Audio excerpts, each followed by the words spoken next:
我是趙少康，歡迎你來到 TVBS 少康戰情室。咱們向特別來賓高嘉瑜委員、林珍羽議員、馬文君委員、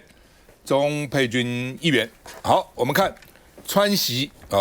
又會9月24號再會了哈，而且今年可能11月、12月還會再會哈。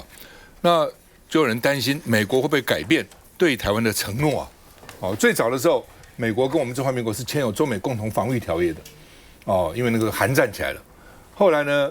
這個卡特這個就跟這個中國建交，跟台灣斷交了。但是之前有尼克森在7年以前1972先到大陸訪問，接着1979年卡特跟我們斷交。那現在會不會再改變對我們這個意思，就是說要這個捍衛防衛台灣的承諾，會不會這樣子？因為要去跟習近平見面嘛。那另外呢，陸委會說北京希望得到美方的承諾跟背書因為呢，川習會不會談到台灣？可能會談到台灣所以呢，他的意思是說呢，這個在兩岸議題、安全議題，搞不好呢，大陸希望美方承諾對大陸的承諾了所以他們認為說台灣可能有美國對台灣2步 Tango， 就是2個5步了。一個呢，整個的防衛承諾降低，對台灣的承諾降低。但是呢，用他的核子武器呢來嚇阻北京，就你還是不要亂動，所以是2步。那南韓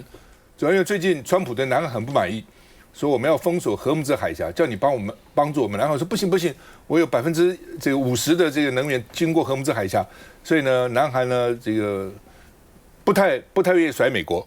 那所以呢，川普就把在南韓的這個美韓的這個軍事演習降低1半的這個規模。而且提早了5天結束，所以呢，南韓是不是一個警訊？就美國跟南韓關係那麼密切，美國在南韓呢，現在有28000個軍人，雖然川普說有3萬8，但其實現在2萬8，但是還是很多。那美國在台灣幾個軍人呢？南韓都變成一個警訊啊，所以呢，盟友可能會重新評估這美國到底怎麼回事他的承諾到底算不算數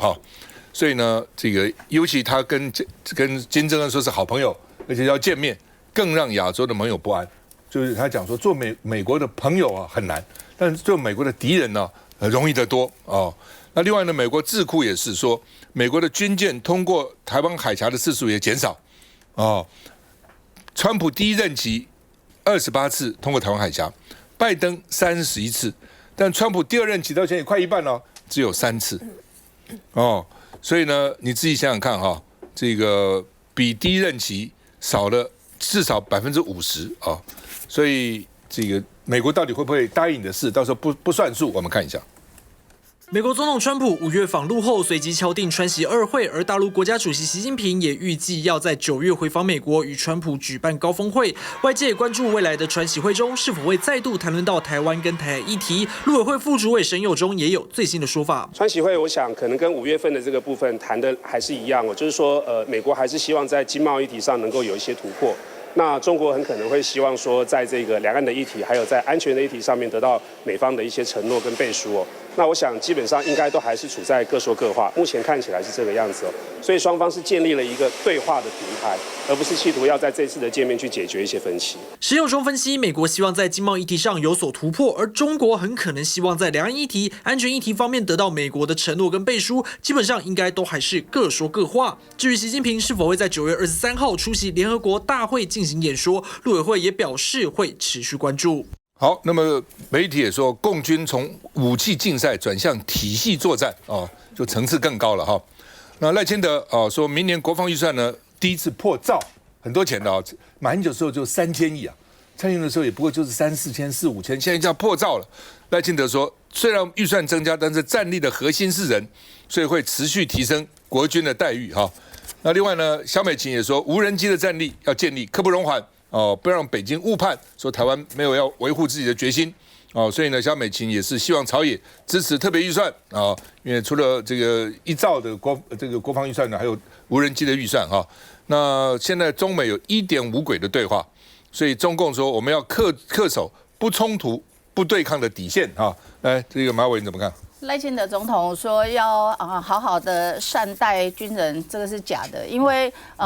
自從我們3讀通過就是對軍人加給的這個法律以後，其實到目前為止，行政院根本不執行，他們連預算都沒有編入，我們都可以看得到，其實我們預算不斷的在增加的情況之下，明年已經上兆了，它佔了我們所有總預算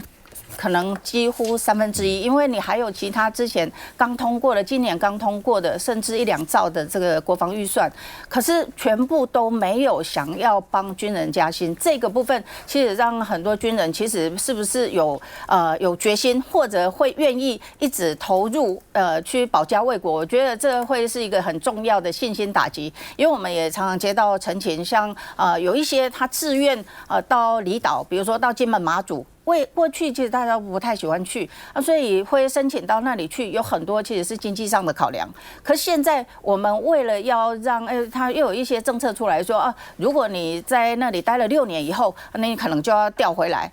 台灣本島。那對他們來說，他說我們我們升到士官以後到時候只能待6年，就馬上被調回去，光是薪資就差了2萬塊。對他們來說，他們可能要選擇就是要退伍，所以這對我們整個在邊線比其實都很嚴峻的情況底下，其實是沒有幫助的。不是只有戰鬥的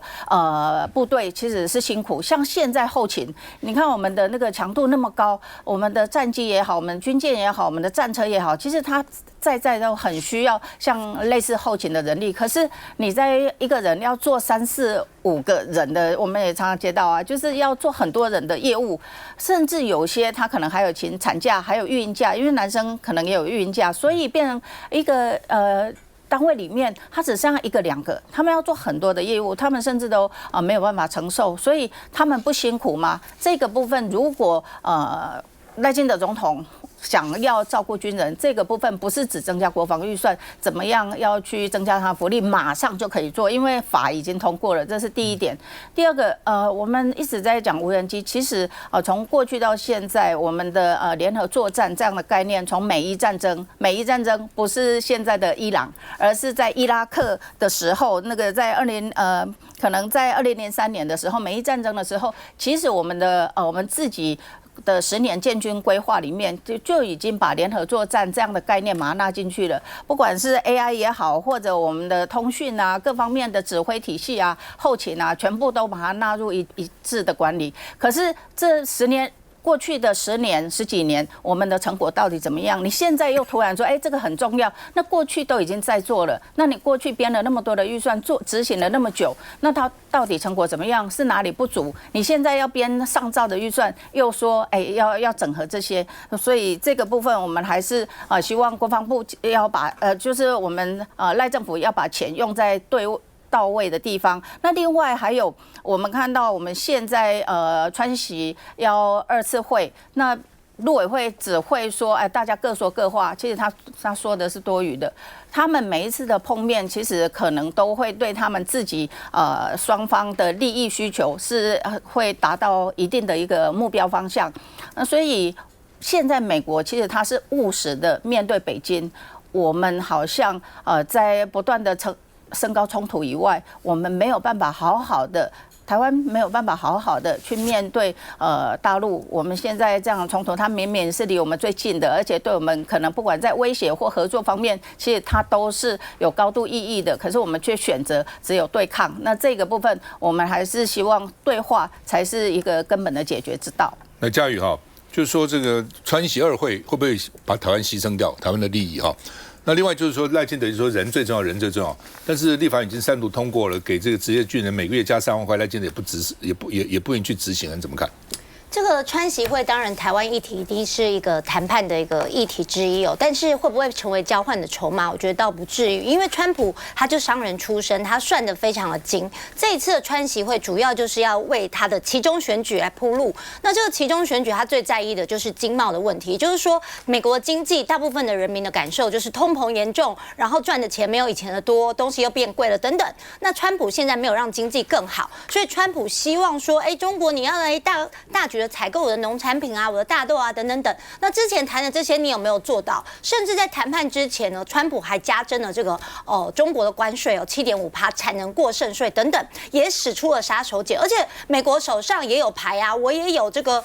所謂半導體的這些供應鏈啊等等的這些所以對中方來講，除了稀土或者是經貿的採購等等，其實雙方有很多要交鋒的議題那台灣議題一直以來都是川普的一個底牌跟王牌，不可能在這一次就把它攤開說我保證我絕對不會這個出兵如果你們兩個人這個鬧得不和的話，一直都是採取一個戰略模糊的策略。那這也是對台灣的一個保障啊。對台灣來講，我們就是要讓中國知道，你一旦出兵，你的這個代價非常的嚴重。不僅美國有可能會出兵來幫助我們，還有區域的聯防，包括日本、韓國等等。那台灣自己也有防衛的能力，所以這個嚇阻力非常的重要。也就是為什麼我們明年的國防預算要增加到 GDP 的3%，甚至剛剛所講的無人機等等的這些，都是我們自我防衛非常重要的一環。那至於軍人的部分，大家也知道說賴總統也剛宣布，明年軍人會再次的調薪等等所以針對這一些，其實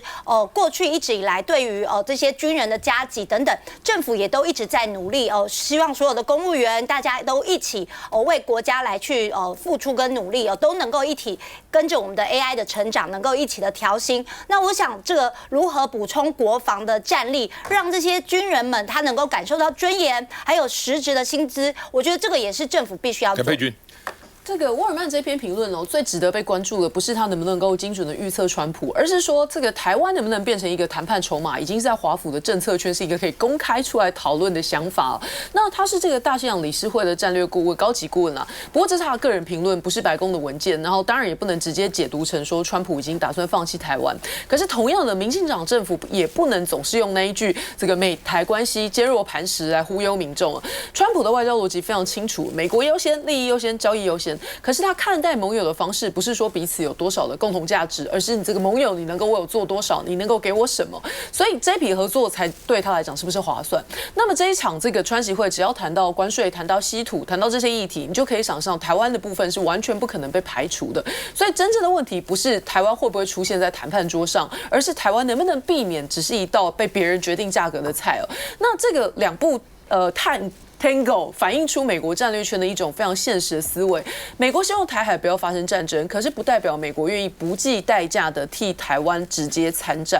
那當然，我們今天這個陸委會的副主委沈有忠說，他說美中可能各說各話。可是我們這時候就要問賴政府啊，你為台灣人民做了什麼準備？台灣當然不可能去左右川習會要不要舉行，也沒有辦法去這個對美中要不要談到台灣去有所智慧。可是政府至少要做到3件事情你要掌握美方的態度。你要知道這個高層國會跟國安多層次的管道溝通，有這樣的做法嗎？第二，你有沒有向美方輕易清楚的表達，任何牽涉改變台海現狀或者是中華民國權益的安排，都不能直接跳過台灣人民？那第三，台灣自己要有降低風險，避免誤判的這些這個兩岸政策，不是把所有的希望都單壓在美國身上。但我覺得非常可惜的就是賴政府一以貫之啊，從蔡英文時代其實就是如此對內就是不斷的告訴這個人民說，我們現在是台美關係史上最好。那對外如果遇到任何的質疑或疑慮，就引用這個美方可能有一些這個友台的談話，但是他從來不去針對根本的問題誠實回答。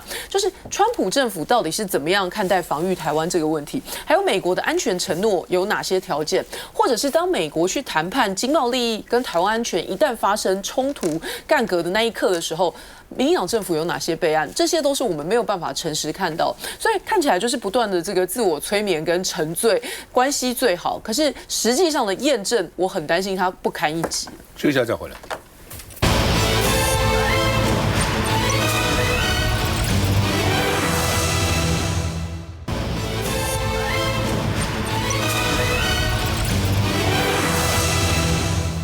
8年以前，韓國瑜到高雄去選舉，開始他覺得根本沒機會，哪有什麼希望？結果沒想到大雨搞了5000個洞哦。不過那個時候洞呢，看起來是小洞比較多，不可能5000個大洞。這次大洞蠻多的哦，所以你看，連公車的輪胎這麼大，公車輪胎公車那輪胎很大的哦，然後都陷到洞裡面去哦。所以呢，這個議員就轟了啊、哦，那個徐彩珍就說路面怎麼爛成這樣子啊？怎麼搞成這樣子啊？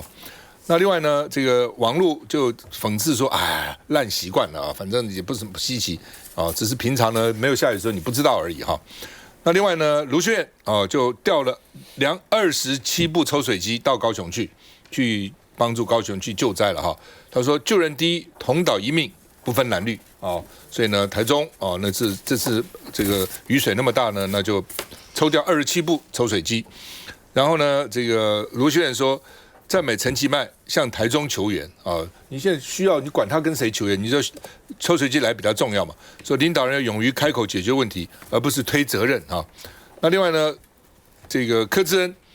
說呢，賴清德罵中南部治水錢不公平，因為賴清德說中南部這個分的錢沒有台北分的多，然後人民還是淹在水裡嘛。你講這幹嘛呢？尤其這10幾年來，中南部分的錢比北基多很多啊。那另外呢，說周永泰可以不南下，他開始不是說沒錢要打電話嗎？他說中央不能夠缺席嘛，所以柯志恩特別用韓國瑜當成名言：莫忘世上苦人多。很多人真的很苦啊，很多人真的水深火熱啊。那另外呢，這個柯志恩說賴清德這個在南北都在作戰，然後呢，周永泰是政治來情勒啊。韓國瑜呢，看到這個柯志恩到阿蓮去勘災，他遇到水拋錨，車子拋錨，受困車內，後來爬出來的。韓國瑜說啊，辛苦了，柯志恩你辛苦了啊。所以呢，8年以後又出現823的水災，柯志恩說賴瑞龍，因為這是民進黨提名的高雄市長候選人，轉換戰場，也趕快忙着去勘災。這是柯志恩，這是這個賴瑞龍他們也去勘災。我們看一下高雄情況。外面的道路已經變成蓄水池，高雄知名的月子中心地下停車場裝上防水閘門也沒用，水不停往裡面灌，超過20輛的車慘變泡水車，就算想移車也束手無策。好幾輛車的警報器大響，水深已經淹過半個車身。隔天25號一早，緊急派駐抽水機救援，但車主們已經欲哭無淚。南台灣遭豪雨肆虐，導致高雄田保興沿岸地基掏空，周邊路面下陷。26號上午，國民黨高雄市長參選人柯志恩實際走訪，還帶上前內政部長李鴻源。管理的問題是最容易解決的，想太怪怪的，你談多少公會請假加全面檢討。受到大雨影響，南部縣市頻出現淹水災情，也導致路面容易出現天坑。例如在高雄市的中華五路就出現了道路破損的天坑狀況。事發在25號中華五路1461號前，公車行經路面時突然坍塌，車輪就卡進坑洞內。目前已經先將車輛移開現場，通報工程單位處理。公車就是載個車，一個人客道車，人客道車了對不對？伊轉慢慢下線，司機過來看講為什麼下線？怎樣？司機看人下線，想講一個還好，一個區域有被塞造，結果轉冒白煙的塞北造成路下滷水。坑洞大小大約2公尺，深度0.5公尺，幸好沒有造成人員傷亡。而根據了解，坍塌原因。來，振宇。我想其實這些巨大的坑洞輪胎被吃進去坦白說，吃進去的絕對不是人民的失望，而是大家對於長期以來綠營執政的縣市，他們的治理能力到底在哪裡那大家一直開始就回想說，當初韓國瑜好像都在清水溝啊、鋪馬路啊，當時大家都在說他作秀。那陳其邁拉回來之後，結果是怎麼樣？淹水四逆，然後天坑吃掉輪胎。大家要想一想極端氣候的狀態之下，是政治治理城市治理的壓力測試。但是現在可以看得到了，大家用同樣的標準來去看台北市蔣萬安，或者是說新北市的侯友宜，同樣的，大家有沒有同樣在檢視台南、高雄、屏東這一次的災害狀況？但是我們看到的是賴清德總統，哇，平常出事都不出現，但是動到他的命脈的南部的時候就出現了，就開始來抱怨說，我們現在南部拿的經費都遠不如北部。不好意思民進黨你們執政多久了？你們的特別預算相關的計劃性補助等等的，到底拿了多少？難道都沒有在整個的治水治理裡面來去處理嗎？這個是讓人民很心寒的地方我還是要說今天水也許慢慢退了，但是民怨絕對不會退現在大家看到的是說，長年以來民進黨的支持者不分青紅皂白，全面的支持你們，但是你們換來的是什麼？到现在還在抱怨說，哎呀，預算不足啦，跟北部落差的很大。我們要看到的是說，陳其邁這一點，我給他一個嘉獎，他很好，是不分顏色的狀態。大家要知道啊，天災它是不分顏色的，也不分黨派的，但是我們的救災絕對會有政治責任，所以這個時候就可以看到，一個有高度的領導者，他是不會問顏色的，而是說這個時候能不能夠及時的來去跟其他的縣市救助，然後讓市民的生活環境可以趕快彌補。但是現在看得出来哦，高雄市政府完全沒有任何水淹災害後的一些措施，目前沒有看到哦。以台北市來說，我們只要任何有水災或者是天災災害，立即的我們緊急應變的措施動作，通通都出來了。但是現在我們只看到了民進黨持續的還是只是在選舉，還是在說預算不到位。不好意思，你們都已經執政這麼久了，難道到現在你們都沒有辦法給所謂的高雄、台南、屏東的市民一個交代嗎？如果每一次都是要，大家還記得嗎？賴清德總統在台南是叫老人家自己爬上天花板屋頂去蓋那個屋頂的話，那請問一下，現在呢？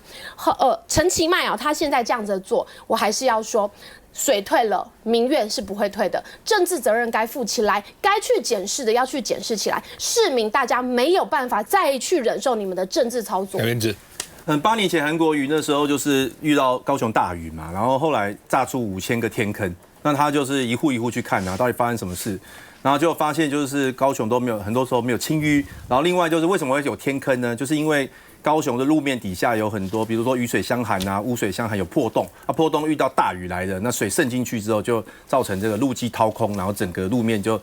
塌陷，就造成天坑。那他就解決問題嘛，所以他那時候剛上任的時候就提出要清淤啊。我那時候看2019年清淤，還有清出沙發的，然後還有清出電動機車的，好，這代表很多地方都沒有清淤過。那另外，那時候李四川在當副市長的時候啊，因為有一些道路，它除了路基被掏空之外，有時候被重車壓壞，他那半夜施工的時候還去看說到底要怎麼樣讓那個大車不會把它壓壞，就是一步一步在做。但很可惜，就是韓國瑜那時候做1年多就被罷免了嘛。那當時陳其邁講說他要1年當2年用，所以按照他的承諾，他現在已經做12年了。可是你看這一次大雨來了，依舊這麼多的天坑，那為什麼沒有把這個問題解決呢？這個是大家要問的。不過陳其邁他的優點就是誠如真宇講的啦，他打電話給盧秀燕。那我覺得這一件事情就比卓榮泰好很多，因為陳其邁他想到的是解決問題，就是當他的市民泡在那個水裡面的時候，他想的是說不分藍綠，即便是跟藍營的首長求援，他也願意去做，所以也得到盧秀燕非常迅速的回應。我覺得這就是市民想要看到的，就是不分藍綠，大家一起幫大家解決問題。可是我們的卓榮泰院長呢，在第一時間南部淹水的時候，有一些災民的時候，那卓院長想的是怎麼政治鬥爭。他行政院可以動用資源多了，好不好？但他並不是想的是怎麼去動用資源，而是說去打在野黨，說在野黨刪他預算。但是大家都這幾天討論，大家都知道根本沒有刪什麼預算，他不想去，然後就說，然後想要攻擊在野黨，就故意說我只能打電話，結果晚上就自打臉，馬上發個採訪通知說隔天就去了啊。所以他第一時間想的不是解決問題，是政治鬥爭。我覺得這個是非常可悲的地方。然後再來就是我看到這個盧秀燕啊，他說他開個市政會議，就看到很多陳其邁的未接來電，他就馬上回電。結果我想說哇，他們兩個還有電話，就可見就是他們以前在做立委的時候，藍綠雖然是不同政黨，可是彼此之間還是可以聯繫。就是雖然不同黨，但是有一些立場是可以一致，可以互相幫忙。跟我們這一屆差很多，我們這一屆就是哇老死，就是好像敵對一樣。我們一進去，綠的就要罷免我們。就比如說我們通過什麼法律，不是他們喜歡，就是要罷免我們，導致於這一屆的藍綠的對決非常嚴重，在地方也是這樣。其實民進黨這2-3年來把藍綠搞這麼對立，我認為對國家跟地方的發展都是不利的。對啊，其實藍綠可能立場不同啦，主張不同，意識形態不同，但是政治是一時的嘛，對不對？政治總不可能到死你還在搞政治，所以是要那個時候我們其實私下也都是朋友啊，在議場上固然可以哇劍拔弩張哦，這個好像一副這個完全不同。但私下其實都可以溝通的，沒有什麼是不能溝通。搞到好像一副像敵人一樣哦，我真覺得政治有需要搞到這個地步嗎？休息再回來。